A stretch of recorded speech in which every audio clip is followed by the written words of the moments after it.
நேயர்களுக்கு வணக்கம். போன வியாழக்கிழமை எக்ஸ்டல் அக்கௌண்ட்டை ஸ்க்ரோல் பண்ணிக்கிட்டு இருக்கும்போது நடிகர் அஜித்குமார் அவர்களுடைய மேனேஜரான சுரேஷ் சந்திரா அக்கௌண்ட்ல இருந்து ஒரு அப்டேட் ஒன்று வருது. அதுல 11/8 அப்படின்னு வந்து மென்ஷன் பண்ணிருக்கு. அது என்ன அப்படின்னு எல்லாருமே யோசிச்சுட்டு இருந்த டைம்ல தான் விடாமுயற்சி டீசர் திடீர்னு வந்து வெளியாகி எல்லாரையுமே ஆச்சரியத்துக்கு உள்ளாக்கி இருக்கு. சன் டிவியோட யூடியூப் சேனல்ல தான் விடாமுயற்சி டீசர் வந்து வெளியாகி இருக்கு. 1.49 செகண்ட்ஸ்க்கு அந்த டீசரோட டைமிங் வந்து இருந்திருக்கு. விடாமுயற்சி டீசரை பார்த்துட்டு நடிகர் அஜித்குமார் அவர்களோட ஃபேன்ஸ் ரொம்பவே கொண்டாட்டத்துல இருந்தாங்க. ஏன்னா டீசர் அந்த அளவுக்கு செம்மையா வந்துருந்துச்சு. டீசர் பார்க்கும்போது அப்படியே ஒரு ஹாலிவுட் படத்தோட ஃபீல் வந்து கிடைச்சது. நடிகர் அஜித்குமாரோட லுக் வந்து ரொம்பவே கிளாஸியா இருந்துச்சு. அவர் வந்து பார்க்கறதுக்கு ரொம்ப ஸ்டைலிஷா சாமிங்கா வந்து அந்த அந்த டீசர்ல வந்து அவர் இருந்தாரு. அந்த படத்துல த்ரிஷா, ரெஜினா கசாண்ட்ரா, அர்ஜுன் எல்லாருமே வந்து நடிச்சிருக்காங்க. அந்த படத்தோட கதை ஹாலிவுட் படமான பிரேக் டவுன், அந்த படத்துடைய தழுவல் அப்படின்னு சொல்லப்படுது. அதுல இருந்து ஒரு ஒன் லைனை மட்டும் எடுத்துக்கிட்டு இந்த படத்தை வந்து நம்ம தமிழ் ஆடியன்ஸோட டேஸ்ட்டுக்கு ஏத்த மாதிரி மகிழ் திருமேனி அவர்கள் டிசைன் பண்ணிருக்காரு அப்படின்னு வேணா நம்ம சொல்லலாம். ஏகே அவர்களோட படம் வெளியாகி கிட்டத்தட்ட 2 வருஷங்கள் ஆயிடுச்சு. கடைசியா ஏகே அவர்களோட துணிவு படம் 2023 பொங்கலுக்கு தான் ரிலீஸ் ஆச்சு. அந்த படம் வம்சி அவர்களுடைய வாரிசு படத்தோட போட்டி போட்டுச்சு. 2 படமே ஓரளவுக்கு பாக்ஸ் ஆஃபீஸ்ல நல்லா தான் கலெக்ஷன் ஏர்ன் பண்ணுச்சு. துணிவு படம் கமர்ஷியல் அளவுல ஒரு பெரிய சக்சஸையே வந்து டீமுக்கு மொத்தமா கொடுத்துச்சுன்னு தான் சொல்லணும். அதே வருஷம் மே மாசத்துல தான் விடாமுயற்சி படத்தோட அபிஷியல் அனௌன்ஸ்மெண்ட்டை லைகா ப்ரொடக்ஷன்ஸ் வந்து அறிவிச்சிருந்தாங்க. விடாமுயற்சி படத்தை ஆரம்பத்துல இயக்குனர் விக்னேஷ் சிவன் தான் எடுக்கிறதா இருந்துச்சு. ஆனா கடைசியில அவர் வந்து அந்த படத்தோட டீமால ரிஜெக்ட் பண்ணப்பட்டாருன்னு வந்து ஒரு நியூஸ் வந்து பரவிட்டு வந்துட்டு இருக்கு. அது வந்து உண்மையும் கூட.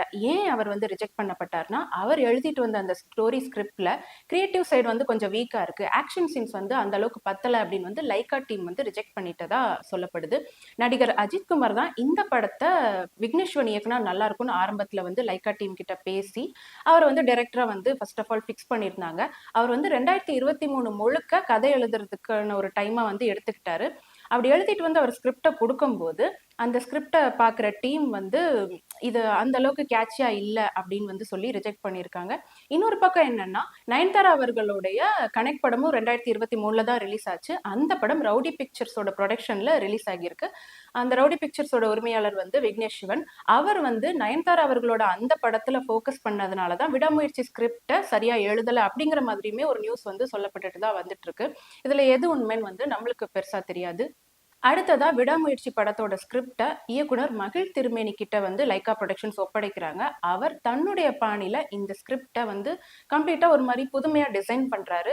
அவர் வந்து யூஸ்வலா நான் எல்லா டைரக்டர்ஸும் வைக்கிற மாதிரியான ஒரு ஹை பாயிண்ட்ஸ், யூஸ்வலா அஜித்குமார் அவர்களுக்கு இருக்கிற மாதிரியான மாஸ் சீன்ஸ்லாம் வந்து நான் வைக்க மாட்டேன், நான் என்னோட ஸ்டைல்ல ஒரு சில ஹை பாயிண்ட்ஸை கொடுத்து தான் வந்து நான் இந்த படத்தை எடுக்க போறேன் அப்படின்னு வந்து அவர் டீம் கிட்ட சொல்லியிருக்காரு. அதே மாதிரி தான் ஸ்கிரிப்டையுமே டிசைன் பண்ணியிருக்காரு.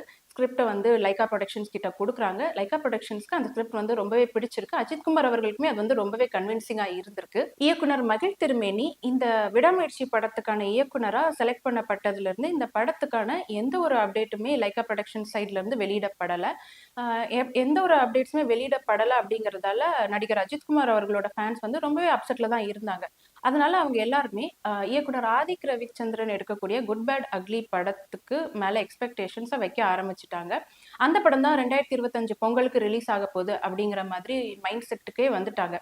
இந்த மாதிரி ஒரு நிலைமை போயிட்டு இருந்த டைம்ல யாருமே எதிர்பார்க்காத வகையில தான் இந்த விடாமுயற்சி படத்தோட டீசர் வந்து சடனா ஒரு நாள் நைட் வந்து வெளியாகிருக்கு. மகிழ் திருமேனி அவர்கள் எடுத்திருக்கிற இந்த விடாமுயற்சி படத்தோட டீசர் வந்து ரொம்பவே ப்ராமிசிங்கா அமைஞ்சிருக்கு. இந்த படத்தோட கேமரா ஒர்க் வந்து ரொம்பவே பிரில்லியண்டா கேமராமேன் அவர்கள் வந்து பண்ணியிருக்காரு. அஜித் அவர்கள் த்ரிஷா அவர்களை காப்பாத்துறது தான் இந்த படத்தோட ஒன்லைனா வந்து சொல்லப்பட்டுட்டு வருது. 2 பேருமே ஹஸ்பண்ட் அண்ட் ஒய்ஃபா வந்து இருக்காங்க. 2 பேருமே ஒரு ட்ரிப்புக்கு போகலாம் அப்படின்னு சொல்லி ஒரு புது காரை எடுத்துக்கிட்டு போறாங்க. அது ஒரு டிசர்ட் பிளேஸ் மாதிரி இருக்கு. அந்த பிளேஸ்ல போயிட்டு இருக்காங்க. திடீர்னு வந்து கார் பிரேக் டவுன் ஆயிருது. அப்போ அந்த வழியா வந்து ஒரு ட்ரக் டிரைவர் வந்து த்ரிஷா அவர்களை கடத்திட்டு போற மாதிரியான ஒரு பாயிண்ட்ல இருந்து தான் கதையே நகரப்போகுது அப்படிங்கிற மாதிரி பரவலா சொல்லப்பட்டுட்டு வருது. இதுதான் வந்து அந்த 1997ல வெளியான பிரேக் டவுன் படத்தோட கதையும் கூட. அந்த படத்தோட ஒன்லைன்ல வச்சு தான் இந்த படம் முழுமையா டிசைன் பண்ணப்பட்டிருக்கு மகிழ் திருமேனி அவர்களோட ஸ்டைல்ல. நடிகர் அர்ஜுன் மற்றும் ரெஜினா கசன்ரா இவங்க 2 பேருமே ஆன்டகனிஸ்டா நடிப்பாங்க அப்படின்னு வந்து எதிர்பார்க்கப்படுது. நடிகர் ஆரவுமே இந்த படத்துல வந்து ஒரு முக்கியமான ரோல் பண்ணியிருக்காரு. ஆரவ் மற்றும் அஜித்குமார் அவர்கள் 2 பேருமே ஒரு கார் சேசிங்ல ஈடுபட்டிருக்க மாதிரியான ஒரு ஸ்டண்ட் சீன் சில மாசங்களுக்கு முன்னாடி வெளியாச்சு. அந்த ஸ்டண்ட் சீனை வந்து நடிகர் அஜித்குமார் அவர்கள் ரியலிஸ்டிக்காவே பண்ணியிருக்காரு. அவர் வந்து எந்த ஒரு டூப்புமே யூஸ் பண்ணல. ஃபுல் அண்ட் ஃபுல் அவர் தான் இந்த காட்சி வந்து ரிஸ்க் எடுத்து பண்ணியிருக்காரு. இந்த படத்துக்காக நடிகர் அஜித்குமார் அவர்கள் ரொம்பவே மெனக்கிட்டு இருக்காருன்னு சொல்லப்பட்டுட்டு வருது. இதுல பெரிய அளவுக்கு டூப் வந்து யூஸ் பண்ணப்படல. எல்லா ஆக்ஷன் சீன்ஸுமே, கார் சேசிங் சீன்ஸுமே நடிகர் அஜித்குமார் அவர்களே ரொம்பவே ரிஸ்க் எடுத்து பண்ணியிருக்காரு. அவர் உடம்புல இருக்கிற காயங்கள், தழும்புகள், சில சில பல அறுவை சிகிச்சைகள் எல்லாமே தாண்டி அவர் வந்து இந்த படத்துக்காக நிறையவே மெனக்கிட்டு இருக்காரு. ஸோ இந்த படத்தின் மீது ரசிகர்களுக்கு அதிகமான எதிர்பார்ப்பு இருக்கு அப்படின்னே சொல்லலாம். எந்த ஒரு ஆர்ப்பாட்டமுமே இல்லாம இந்த விடாமுயற்சி படத்தோட டீசர் வந்து வெளியாகியிருக்கு. ஆனா படம் ரொம்பவே பிரம்மாண்டமான வகையில ஒரு சக்சஸை தேடி தரணும் அப்படின்னு நம்ம வந்து எதிர்பார்க்கலாம். இந்த படத்துக்கு அனிருத் அவர்கள் இசையமைச்சிருக்காரு. அவரோட இசையுமே வந்து ரொம்பவே கன்வின்சிங்கா தான் இந்த ஒரு டீசருக்கு வந்து அமைஞ்சிருக்கு. படத்துலயுமே அவரோட மியூசிக் ரொம்பவே கன்வின்சிங்கா இருக்கும்னு நம்ம வந்து எதிர்பார்க்கலாம். அஜித்குமார் அவர்களுடைய அடுத்த படமான குட் பேட் அக்லி அந்த படம் வந்து மே மாசம், அதாவது அவரோட பிறந்த நாளான மே 1ஆம் தேதிக்கு வந்து போஸ்ட்பான் ஆயிருக்கு. அந்த தேதியில இந்த படம் வெளியாகும் அப்படின்னு வந்து நம்ம நிச்சயமா எதிர்பார்க்கலாம். 2 படமுமே பாக்ஸ் ஆபீஸ் அளவுலையும் கமர்ஷியல் அளவுலையும் ஒரு மிகப்பெரிய சக்சஸை ஏற்படுத்தி கொடுக்கும்னு நம்ம தாராளமாவே எதிர்பார்க்கலாம். இந்த மாதிரி நிறைய அப்டேட்ஸ் தெரிஞ்சுக்கணும்னா தங்கம் டிவி யூடியூப் சேனலுக்கு சப்ஸ்கிரைப் பண்ணுங்க, லைக் பண்ணுங்க, கமெண்ட் பண்ணுங்க, ஷேர் பண்ணுங்க.